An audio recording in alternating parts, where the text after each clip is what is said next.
ফটোটা দেখো, সত্যি অনেক দারুণ হয়েছে, আমার তো বেশ ভালো লাগছে। তো এভরিওয়ান, আজকে আমি যাচ্ছি একটি আমাদের কন্টেন্ট ক্রিয়েটরের বাড়ি। তোমরা হয়তো ভিডিওর প্রথমেই বুঝে গিয়েছো আমি কি নিয়ে আজকে কথা বলতে চলেছি। তো যাই হোক বন্ধুরা, আজকে আমি যেতে চলেছি আমাদের নাশমা দিদির বাড়ি। তো তোমাদের সাথে কথা বলতে বলতে আমরা কিন্তু দিদির বাড়ি এখানে ফাইনালি চলেই আসলাম। তো যাই হোক বন্ধুরা, আমরা যেটি কাজের জন্য এসেছিলাম, তো চলো ফাইনালি তোমাদের সেটা দেখানো যাক।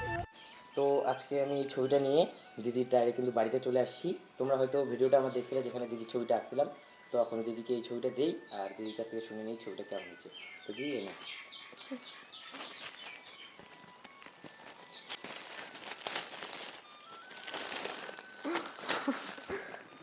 সেই সুন্দর হয়েছে কিন্তু ফটোটা দেখো, সত্যি অনেক দারুণ হয়েছে, আমার তো বেশ ভালো লাগছে।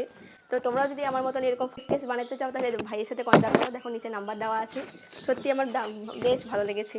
যাই হোক বন্ধুরা, আমি কিন্তু দিদিকে দিয়ে দিলাম ছবিটা। বেসিক্যালি বলতে গেলে দিদির কিন্তু সত্যিই খুব ভালো লেগেছে। তোমরা দিদির মুখে যেহেতু শুনে নিলে, চলো বন্ধুরা আজকের মতো ভিডিওটা এটুকুই। দেখা হচ্ছে নতুন কোনো ভিডিওর সাথে।